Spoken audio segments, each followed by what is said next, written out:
There we go. All right, we'll give it a couple more minutes. Looks like we have about 11 people joining us today. Welcome, everyone. Wow, that's awesome. Hello, all.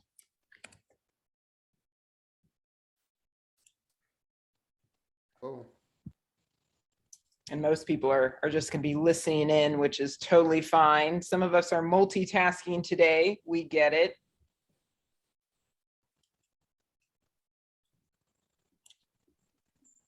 It's nice that people took the time out. Yeah.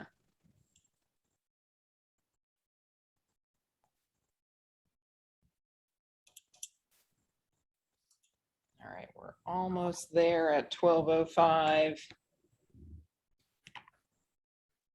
I'm like counting down the seconds.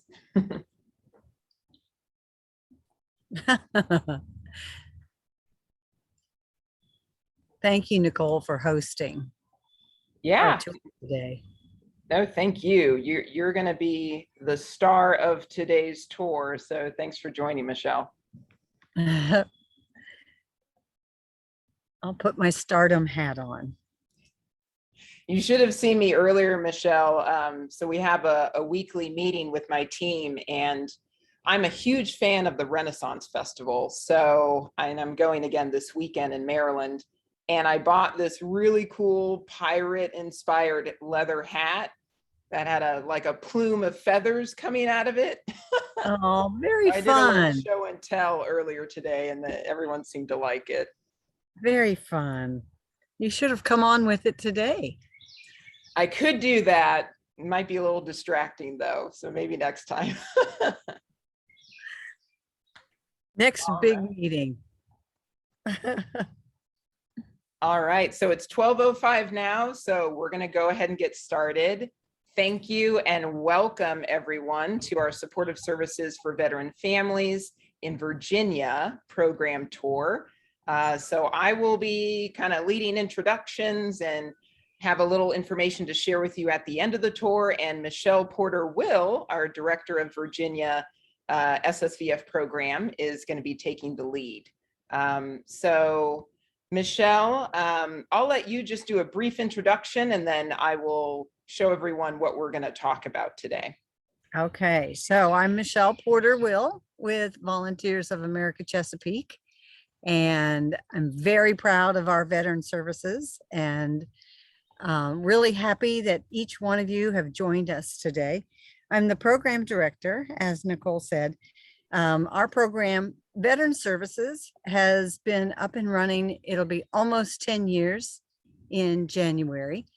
We started out with a supportive housing program that the VA asked for us to pilot, and that lasted us about 2 years. But in the interim, we brought in the SSVF program, the Supportive Services for Veteran Families.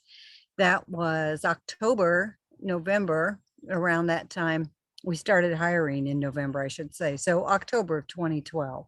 So we've been going strong 9 years. Awesome. Thanks, Michelle.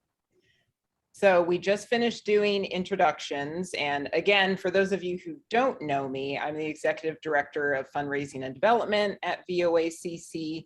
I've been here for nearly 2 years now. My anniversary will be this November.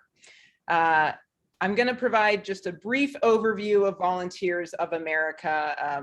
Some of you are staff, so this is going to be review for you. And then we'll talk a bit about the veteran need. Michelle will go over the program overview and just provide more details about how we make an impact in the community, the staffing for the SSVF program, and then we've got a client testimony at the end, and then we'll do a Q&A. So Volunteers of America Chesapeake, we are one of over 30 affiliates of Volunteers of America, and we've been around since 1896. So if you do the math, this year marks our 125th anniversary, which is really exciting. We started out in Baltimore, Maryland, and expanded into DC, Virginia, and now North Carolina. And we've got over 49 programs. I don't even know how many anymore because we continue to add them. But we focus on 7 key areas within those programs. So homeless services is a big area for us. This is primarily in the Northern Virginia and North Carolina area. So Loudoun County, Alexandria, Virginia, and then down in North Carolina. We have shelters and we provide rapid rehousing. And the goal really of all of our homeless services programs is to keep individuals from ending up and staying in shelters. The whole goal is to make sure people can be permanently housed and sufficient. Intellectual developmental disabilities is a big area for us as well. This is primarily in the Virginia and DC areas. We provide in-home services, community integration support, medication management, everything that an individual living with a disability would need to live a fulfilling life. Behavioral health is a big area for us. Some of you may have joined yesterday's tour about our VOA Hope Center in DC. So we've been providing behavioral health services since 1991. And those are primarily for underserved, underinsured, and uninsured individuals. Substance use recovery is a big area for us as well. We have what is called the COMPASS program, primarily in the Northern Virginia area that focuses specifically on that. Supportive housing is a huge area for us. Volunteers of America is actually one of the largest affordable housing developers in the country. And in Maryland, we have over 500 units of housing. And we recently launched a development corporation that's going to be building even more affordable housing in the coming years. Community reentry is a big area for us as well. And I like to let people know that we have the largest federal reentry center in Maryland. And I believe it's the only one as well. And it is the second largest federal reentry center in the country. And that's located in Baltimore, Maryland. And it serves men and women coming back from the federal system, helping them find work and just get on their feet and start their new lives. And then finally, veteran services is another area. And I like to let people know that some of our very first clients were veterans of the Civil War. So that gives you an idea of the breadth and the length of time that we've been doing this work. We have veteran services in both Virginia and North Carolina. And we support not only veterans, but their families as well, whether they need help with housing, finding a job, or any other supportive services. So that's a little bit about us. Now we're going to jump into the veteran need. And Michelle, I'm happy to kind of go over this. And then if there's any additional statistics you want to provide, feel free to do so. So based on the Interagency Council on Homelessness, we know in Virginia, there's nearly 6,000 homeless veterans on any given night of the year. 621 of those are family households. 395 are single veterans. 234 of those are unaccompanied young adults, so 18 to 24 years old, and 813 are veterans experiencing chronic homelessness, so they've been homeless for a very long time. So that just goes to show you the need for programs like our Supportive Services for Veteran Families program. And Michelle, I don't know if there's anything else you would like to add about the need before we jump into the program overview. So it is such a need that at least here in Virginia, and I can't speak to North Carolina, but it is nationwide. The push has been for several years, at least 9 years that I know of, to really move the veterans out of homelessness into stability, into housing stability. And so there is this Interagency Council on Homelessness who really kind of mandates the moving toward that toward housing stability. And each of the continuum of cares, so that's kind of, I'll give that information in a little bit, but in a nutshell, the continuum of cares are a group of people in every county that really addresses homelessness an issue. I mean, in regard to the county kinds of homelessness, and overall, the veterans are included in that. So the COC has really worked with each one of the SSVF programs to try to develop new ways, strategic ways that we can bring the veteran into housing stability. So I'll just leave it there for now, but it is definitely a push in the state of Virginia as well as the United States to end veteran homelessness. Awesome. Thanks, Michelle. And so now I'll hand it back over to you to talk about the SSVF program. Okay. All right. So as I mentioned earlier, we have been going strong since 2012. And we have adopted what is referred to as a housing first model, which means if a veteran is coming from a place of homelessness where they have no employment, or let's say they have drug addiction concerns, we are going to do everything we can to try to get them into housing first. We're not making any judgment. And as a matter of fact, we're under the VA. I do want to mention that, the VA Medical Center. And there has been really a strong push to be as inclusive as possible with all populations so that we are addressing this homelessness and housing stability need. So those that we serve, as mentioned here on the slide, are homeless veterans who are literal homeless or those who are at risk of becoming homeless.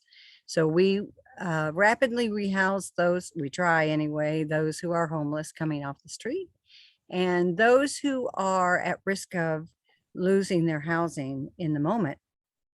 We are looking to see what can we do to help divert them from becoming homeless. We are homeless prevention. I mean, the piece of it is we're a homeless prevention program, but we're not an evictions program. So although we will address evictions if a veteran qualifies, our primary focus is to really focus on those who are about to become homeless as well. So services that are offered are case management. I want to start with that. And I'm very proud to say I have 4 staff on this tour, as a matter of fact, and I know that they're all saying hi behind the screen. Very proud of our team. There are 12 of us. We started out with 4 of us, and we were in the Northern Virginia area only, but we have really rapidly grown since 2016. And we have 12 of us really manning the ship, so to speak. So case management is really key to what we do with our veterans. We know that veterans are probably not coming to us with great credit histories, eviction notices that get on their credit reports that are going to need to have some assistance with trying to work through those. We provide transportation assistance. And I will mention that everything that we provide is really to supplement where the veteran is at the time. So we're very client-centered. We're not just opening up our doors and saying, you know, here you go. They do have to meet an eligibility criteria. And then once they're working with their case managers, and I'm going to do a little entry to exit kind of overview on our program here in a second, but the case managers really know their veterans best and will address through case management everything that is necessary for that veteran. And I know Nicole mentioned a couple of things, but as you can see from this slide, we do housing location, so housing search. We have a certified housing counselor on staff. We make referrals to mental health and substance abuse kinds of things if that's a need. It's really at times crisis intervention as well. We do make referrals, and we walk hand in hand, I will say, with our community partners on employment and providing that assistance where the veteran might need that. Or we will work with the veteran to increase their income, which means a connection to the VA where they can receive VA benefit assistance. So next slide, I guess, unless, okay. All right. So our service area, as you can see, is quite large. I liken it to a horseshoe. If you can see that horseshoe that goes from down in the southwest corner up to the northwest corner, around to the northern area, and then down to the southeast. We don't go as far down as Virginia Beach and Newport News as indicated on this map, but we do go down as far as King William counties. And we do go out somewhat to the coast as well. Case managers can attest to this at times. As a matter of fact, Nikki, who's on right now, just sent me an email and said, you know, there's a veteran in Smith County. So there are some territories, and Smith County happens to be one of those down in the southwest, not on the corner, but happens to be territories that are not served. So we try, we do have to get permission, but we do try to serve other veterans when we can who reside in these kind of no man land territories. So we're here. We are known throughout the state of Virginia, and we do our very best to try to serve when and where we can. All right, so we also have, as I mentioned, a large team. There's 12 of us. Our newest components to our program are the healthcare navigators. I do want to make mention. That's Jessica Asa. She's not on the call today, but she is as important as the case managers as well. And our intake case manager, who is Hilda. And so Hilda really is our front door. Jessica will help each of these case managers really connect the veteran when they have, and I mentioned this earlier, substance use concerns potentially, or mental health concerns. They also may come to us and need an upgrade on their DD 214, which is their discharge from the military, from active duty. And I will mention just real quick, because I don't believe I say this anywhere, we do serve primarily only active duty. Well, I mean, we actually do, and that's not our rule. That is the VA who has put that stipulation out there. So those who might come to us who are National Guard or reserves, unless they have served some active duty, and a DD 214 will indicate this, we're not able to serve those. But as I mentioned, the COCs, the Continuum of Cares, they are also dually responsible for working toward housing homeless. And so those veterans would fall under that, would fall under the counties, the various counties. So anyway, we have two program coordinators, Nikki, who is on the call, and Courtney. And then we have 6 case managers who kind of manage, they do manage, I'm sorry, you guys, I know you're managing and it's busy work, but they manage the north over to the northeast and down south area of Virginia. And then Nikki doubles as a case manager, so she's down in the southwest corner. And then we have Danielle, who is over in the northwest corner.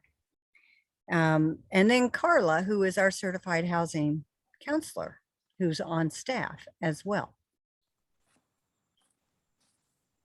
Awesome. Thank you.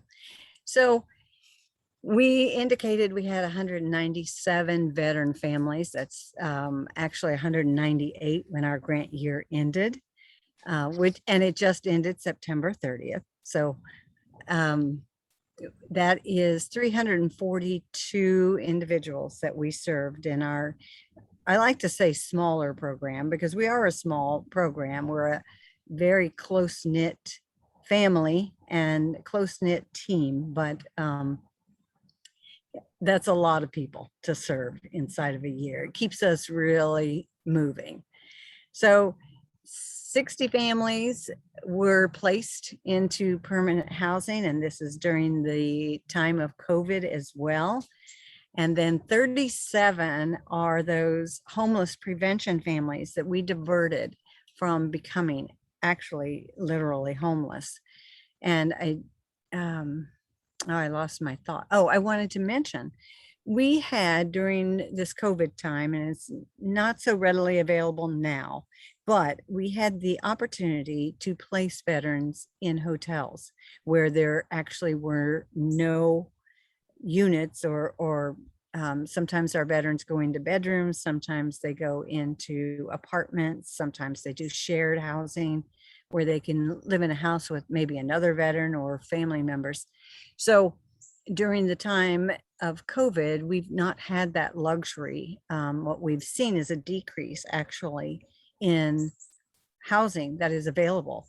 So we, as I mentioned earlier, we strategized. We actually placed several, 84 veterans and their families in hotel accommodations. And with those, we've had, well, and as with everyone, and I'll explain this, we had a case plan that really worked toward getting those families out. And to date, we only have 5 who remain in hotels. So we've placed 53 veterans into housing from a hotel stay. That's amazing. Thanks, Michelle. My pleasure. So I do have, I have one little blurb. Hopefully it's not too painful for you all, but it's from entry to exit. And I just want to go over what we do. Actually, it's kind of sweet and simple. So we start with a thorough intake process. As I mentioned, our front door is our intake, and that's Hilda.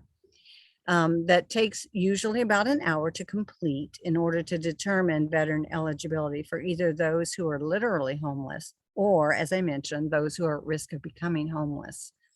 The veteran is responsible for sending us their backup documentation that demonstrates their veteran status, which means service and active duty, their income eligibility. And for our program, and again, this is the VA, they have determined that 50% of a person's salary at the area median income at or below that will get them into our program. And that's for each catchment area. And so for every catchment area, this varies. For example, where Nikki is located in the southwest corner, the area median income is a lot lower than it is, for example, here in Fairfax County. So the households, the various household members, pardon me, we have to have information on them, photo IDs, birth certificates, if they can provide it. After the intake process, typically the program coordinators review the intake information. I do also, but not as readily as the program coordinators do, to determine if eligibility was met. Once the eligibility is determined, the case is either assigned to a case manager who will reach out to the veteran within 24 hours, or will be contacted by the intake case manager to follow up with why maybe they weren't eligible or what else is needed before we can determine eligibility. So before opening a case, the case manager assigned must also complete with the veteran some of the VA required documentation. The veteran must agree to case management, as I mentioned earlier, and to work on a case plan that is tailored specifically with and for the veteran and the veteran family. The veteran then works with the case manager in searching for employment, housing, or other services and resources as identified during the first case management meeting. The veteran must agree to a signed release of information so that we're able to connect the veteran with several veteran service organizations to include the VA. And that's a must. Otherwise, we probably couldn't do our work. The housing search begins as a concerted effort between the veteran and the case managers. Case managers provide a plethora of resources for the veteran to begin their search. Because our program has an option of providing temporary financial assistance, once housing is found, we speak with the landlord and potentially offer to the veteran the payment of security deposit and first month's rent. Temporary financial assistance, which is we refer to as TFA, is offered thereafter, and it's done on a case-by-case basis. So as I mentioned, the case managers really know their clients much better than I would know, for example. And so if it is a need, we will identify that and will then thereafter pay for rent again. And right now we're in a situation where we can pay on a month-by-month basis. We can never do that ahead of time. Like, I mean, for now, case managers are requesting TFA for November, for example, but they couldn't request for December. So we can only do it, as I mentioned, month by month. So case managers meet, we're mandated to meet at least once a month, but typically these meetings with the veteran clients are weekly until the veteran is stably housed. And then we try to taper that back some. The discharge communication and conversations really start as soon as the veteran is becoming self-sufficient and is able to find steady employment if that's a need, or if that's one of the goals on the case plan, or has increased their income.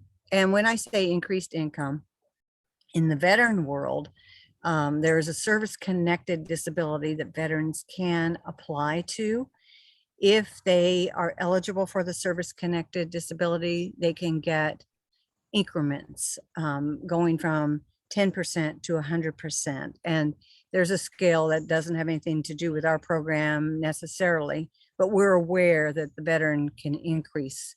They have to go through the VA, through the benefit administration in the VA in order to get that increase. But that would be something we would do. I mean, that would be one of our case management goals potentially, if they look like they're eligible for service connected, where potentially they've been injured while in service, and then the VA will reimburse for that injury. And that's kind of it in a nutshell. But these discharges or exits from our program is a generally mutually agreed upon between the veteran and the case manager. But at times it does happen that the veteran disappears or loses contact with the case manager. So we may have to close that case without the veteran. We make all attempts possible to reach the veteran, but at times it does happen where we lose that contact. And, you know, we'll offer if they're interested in the future to come back to us, but that's what happens occasionally. So, all right, with that, I think we're going to be delighted with a, is it a video of Ross? Yeah, it is. So I first wanted to provide a little background on Ross, and Michelle, feel free to chime in if I miss anything. But what we're going to do is show you a video of Ross, who is located in Stafford, Virginia, and he'll tell you in his own words what it means to be supported through the SSVF program.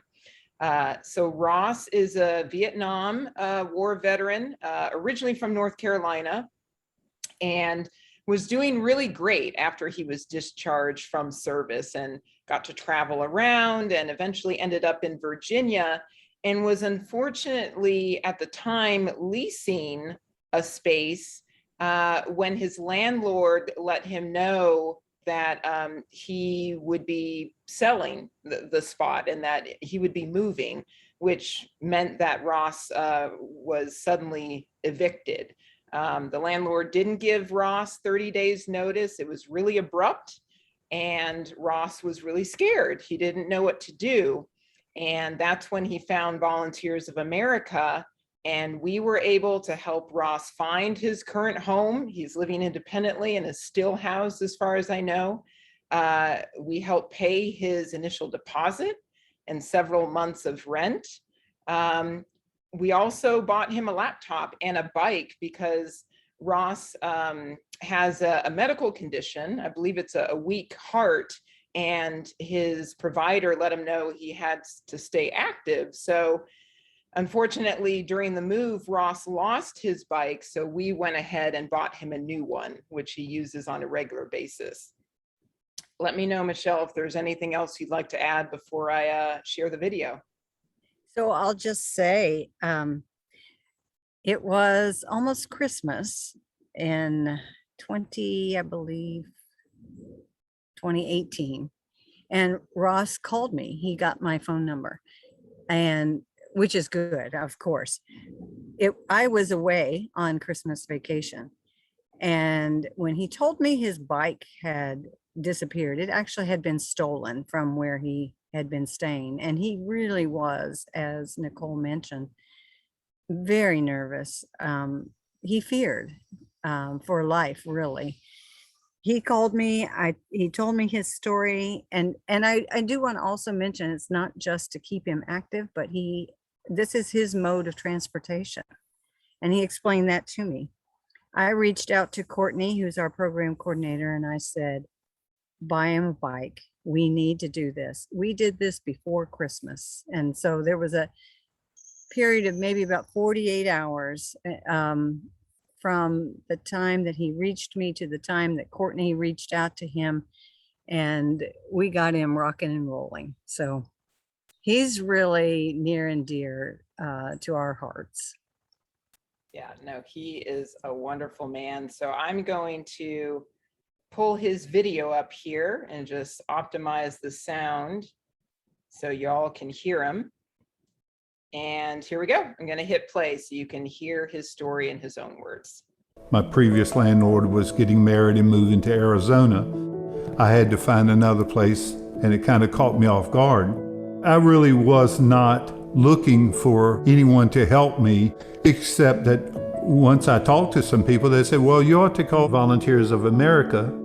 I called and they said, oh, we can help you. We can move you into temporary housing. I was in the military for about 8 years. I received VA benefits because it's part of what's offered to veterans. You earned your VA benefits. You didn't earn this. This program is a gift. Those individuals like me, the hardest thing to do is to take a gift. How can I repay except to say thank you?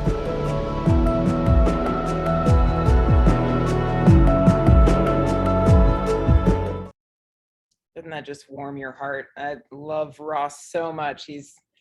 I actually got to be a part of his interview, and it was just great to talk with him and get to know his story. So I think we're back on the PowerPoint, and now we're going to move into questions and answers. So I'm going to drop the PowerPoint in just a sec here.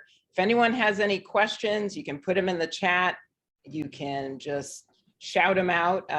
This is a time where you can ask any additional questions you might have.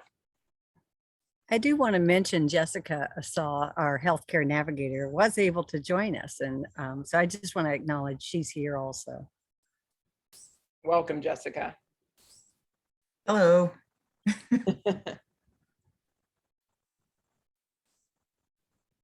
Yeah, any questions, anything at all?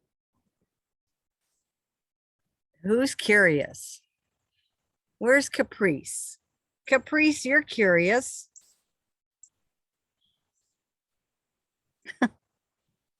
Nothing like putting my new boss on the spot. Thank you very much. That is nice. First of all, great presentation, great overview, particularly for me coming in on day four, and I look forward to learning a lot more. So great job with the presentation. Thank you. We've got a lot going on. Nobody has asked about the services really, but I do want to mention, we also have some other really unique kinds of services that the VA has added in. And our most recent is referred to as a shallow subsidy. And the shallow subsidy is going to allow for us to enroll veterans who qualify. They have to be a good match for this, to be in a program for 2 years where their rent is paid. Actually, 35% of their rent is paid by SSVF. So that's our newest program. And I see there was a question. It was from Jennifer Hardy. She's wondering if there are future plans to expand the program into other areas. Hi, Jennifer. Thank you for joining us today. So we serve only Virginia. That's what our grant has allowed for us to do. And the SSVF program, as far as I understand now, is not bringing on any new grantees. And we have a shared geography group.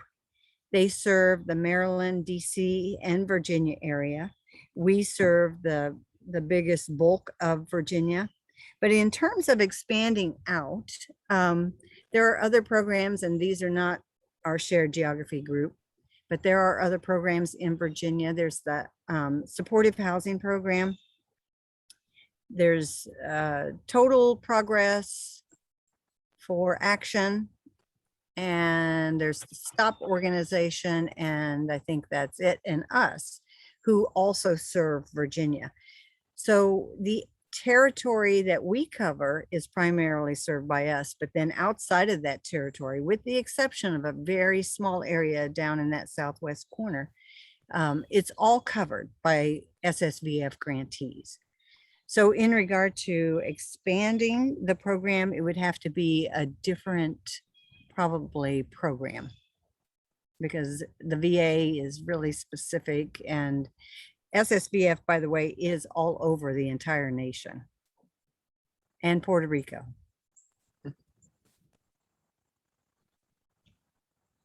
Any other questions?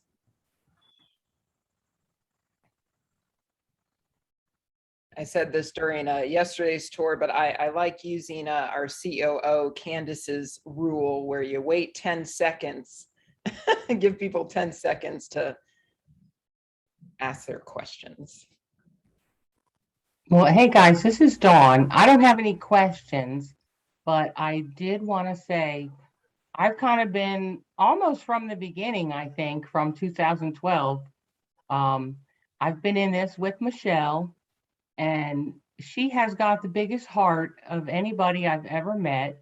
I mean, her heart is truly in what she does, and it comes across all the time. She picks up my spirit sometimes when she can tell I'm down.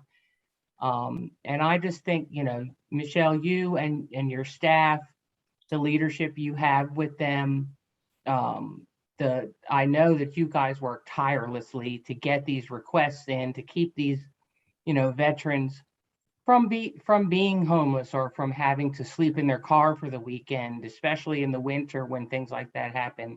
And I know how hard you guys work, and I just want to say I'm really grateful to work with you all. I think you do a great job. Thank you, Dawn. What an awesome testimony. Now, I would be remiss if I don't say we have the most awesome accounting and finance team ever. And we appreciate, really, internally, you guys are our partners, because we couldn't do any of this without you. Sometimes we're waking them up in, ungodly hours of the morning, letting them know, hey, we need a check by tomorrow. And they're producing. So might be a little exaggeration with waking them up. But I'm sure you have sleepless nights because of us. Oh, no, not because of you. Other reasons maybe, but never because of you. No, I just, Love you, Dawn. We're really proud of our finance and accounting team. well, Really proud. thank you, but it truly is a team effort. I mean, it really is. We all say that, and sometimes it sounds, kind of canned that everybody says we're a family and we're a team, but it really is true. I mean, I've been here at VOA a long time, and I've never been anywhere that I felt more like we are a family looking out for each other and working to do what we can do to make what needs to happen. So Thank you, Dawn. What a blessing. I love you, Michelle. I love you. Oh, we had a cute moment just now. I love it. I've said it before, but I am really proud of our team. And I'm just proud of all that each of our programs are able to do. It's not the easy work. That's why I sit outside. Get a little nature into my blood as I'm doing what I need to do. And every time I see you, I think, man, I need to set my office up on the porch. On rainy days, I have another area, and it's right back here, and it's got windows all around. I jokingly say, I tell my husband, who also works remotely, that he can have the house and I'll take the deck. Well, there you go. This is my part of the house. You made a good choice. Well, if there are no other questions, I'm going to do my final spiel at the end of this here. So pulling up the PowerPoint one more time. So the reason why we timed this tour the way that we did in October is because we're gearing up for Harvest for Hope. And Harvest for Hope supports our Virginia programs like the SSVF program that we shared about today, and then our DC programs as well. And I'm happy to report that we've already raised over $31,000 thanks to community supporters and sponsors. Our goal is to hit that $100,000 goal. And here are some of the different ways you all can get involved or even just share with people in your community about how they can support programs like SSVF. We recently signed on Paxton Baker, who those of you that are Washington National fans will know. He's the minority owner of the Washington Nationals baseball club. And he also used to work very closely with BET, the TV program. So he has a long-standing career in television, sports, and media. And he's going to be doing a one-on-one chat with us. So that will be on November 8th from 6 to 7:30 p.m. And we also signed on a DC-based band called Run Come See that will be playing some music as part of the intermission and the closing for that program on November 8th. So definitely check that out. It's going to be a lot of fun. We also have Wine for Hope. That's going to be on November 10th from 6 to 7:30 p.m. Tickets are available until next Wednesday, October 20th. And the reason for that is because the winery we're partnered with, which is Cliff Family Wines in Napa Valley, they need time to deliver the wine tasting kits to all of our guests. So October 20th is the deadline. And then the actual wine tasting will be on Zoom on November 10th with a Cliff Family wine educator. And that's always a lot of fun. And then our final event is Harvest for Hope, our live stream, which will be on November 17th from 6 to 6:30. It's only a 30-minute long program, but I'm excited to let everyone know that Michelle Marsh, a reporter at ABC 7 News, is going to be our MC for the event. So definitely check that out. Invite your friends, family, colleagues. It's a great way to learn about all the work we do and have a good time. So that's my spiel. I hope you'll all join. And I just want to thank you all again for joining today's tour. I want to thank you also. Thanks for taking your time out today, everyone. All right. I hope you enjoy the rest of your weeks. And thank you again for joining our tour. Have a good one, everyone.